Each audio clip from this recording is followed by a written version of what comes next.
মারলো, চাক্কু মারলো, পেট কাটলো, গোলাতে মারলো, পিস্তল মারলো, মাথাতে মারলো, সব কেটে একদম ওকে খতম করে দিল। মারা গেছে। ওই পুলিশ গেছিল। আবারও খুনের ঘটনায় চাঞ্চল্য ছড়ালো মালদহে। রাস্তায় ঘিরে ধরে ধারালো অস্ত্র দিয়ে এলোপাথারি কুপিয়ে এক যুবককে খুনের অভিযোগ উঠল। ঘটনাটি ঘটেছে মোথাবাড়ি থানার পঞ্চানন্দপুর এলাকায়। মৃত যুবকের নাম নাসির উদ্দিন আহমেদ। তিনি পঞ্চানন্দপুরের বাসিন্দা। স্থানীয় পুলিশ সূত্রে জানা গিয়েছে, নাসির উদ্দিনের বিরুদ্ধে তোলাবাজি, হুমকি সহ বিভিন্ন দুষ্কর্মের অভিযোগ ছিল। কয়েক মাস আগে ওইসব অভিযোগের ভিত্তিতে তাকে গ্রেপ্তার করা হয়। পরে জামিনে মুক্তি পান তিনি। পরিবারের দাবি, একসময় সক্রিয়ভাবে তৃণমূল কংগ্রেসের সঙ্গে যুক্ত ছিলেন নাসির উদ্দিন। পরিবারের তরফে পাওনা টাকা নিয়ে পুরনো বিবাদের জেরেই খুনের ঘটনা ঘটেছে। নিহতের ভাইদের দাবি, কংগ্রেসের ব্লক সভাপতি দুলাল শেখের এক আত্মীয়ের কাছে নাসির উদ্দিনের প্রায় ৮০,০০০ টাকা পাওনা ছিল। সেই টাকা চাইতে গেলে দুপক্ষের মধ্যে বিবাদ শুরু হয়। অভিযোগ, সেই সময় নাসির উদ্দিনের ওপর হামলার ঘটনা ঘটে এবং ওই ঘটনায় তাকে জেলে যেতে হয়। প্রায় ৩ মাস পর জামিনে জেল থেকে বেরিয়ে আসেন তিনি। পরিবারের দাবি, গতকাল ছেলের ওষুধ কিনতে বাড়ি থেকে বেরিয়েছিলেন নাসির উদ্দিন। সেই সময় রাস্তায় তার উপর হামলা চালানোর অভিযোগ ওঠে ফিরোজ শেখ সহ কয়েকজনের বিরুদ্ধে। হামলাকারীদের হাত থেকে বাঁচতে নাসির উদ্দিন বাজারের দিকে পালিয়ে গেলেও সেখানেও তাকে ঘিরে হামলা চালানো হয় বলে অভিযোগ। ধারালো অস্ত্র দিয়ে এলোপাথারি কোপানো হয় তাকে। রক্তাক্ত অবস্থায় রাস্তায় লুটিয়ে পড়েন নাসির উদ্দিন। খবর পেয়ে স্থানীয় বাসিন্দা পুলিশ ঘটনাস্থলে পৌঁছে তাকে উদ্ধার করে হাসপাতালে নিয়ে যায়। সেখানে চিকিৎসকেরা তাকে মৃত বলে ঘোষণা করেন। এই প্রসঙ্গে মৃতের ভাই বলেন, কালকে ওই আমার দাদা ওষুধ নিতে এসেছিলো ওর ছেলের জন্য বাজার।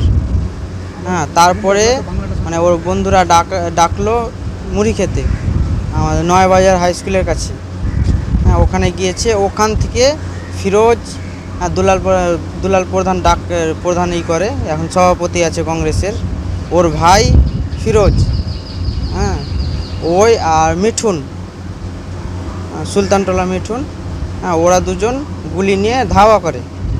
এতে দিয়ে ধাওয়া করতে করতে ইত্তাবাজার যায়। ওখানে এবার ওই মিষ্টির দোকান আছে, হ্যাঁ, ওরা 3 ভাই মিলে অ্যাটাক করে ওখানে, দিয়ে এই চাকু হাঁসুয়া সব নিয়ে পুরো আঘাত করে। হ্যাঁ, গুলি ফিরোজরা ফায়ার করেছে।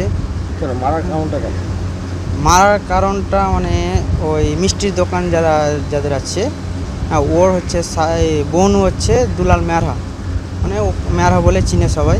হ্যাঁ, দুলাল কি আর সে টাইটেল বলতে পারছি না। হ্যাঁ, তো ওর কাছে টাকা পেত প্রায় আমার দাদা, হ্যাঁ, ৮০,০০০ টাকা 1-1.5 বছর আগে। ওটার সঙ্গে 4 টাকা চাইতে যেয়ে ঝামেলা লেগে, হ্যাঁ, একবার জেলও খেটে এসছে আমার দাদা।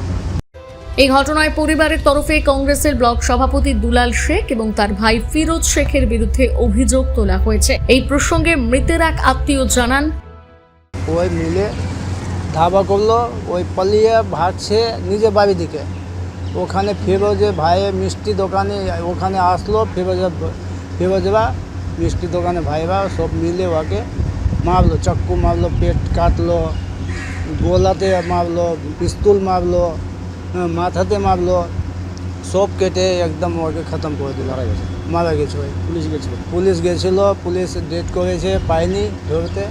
সকালেও গেছে পুলিশ। যিনি মারা গেছেন উনি কী করতো, কী দল করতেন আগে? ওই আগে টিএমসি করতো অনেক দিন আগে, 1.5 বছর আগে। এখন আর করে না, টিএমসি ছেড়ে দিয়েছে। হ্যাঁ, এই যে রাস্তাঘাটে খাটে হোটেল করে ওই লাইনে আছে, ওই জন্য ওই এখন বলে কোনো আমি করি না। ঘটনার পর নাসির উদ্দিনের মৃতদেহ ময়না তদন্তের জন্য মালদহ মেডিকেল কলেজ ও হাসপাতালে পাঠানো হয়েছে। গোটা ঘটনার তদন্ত শুরু করেছে মোথাবাড়ি থানার পুলিশ। খুনের নেপথ্যে প্রকৃত কারণ কি এবং কারা এই ঘটনায় জড়িত তা খতিয়ে দেখছেন তদন্তকারীরা। মালদা থেকে পরিতোষ সরকারের প্রতিবেদন, নিউজ।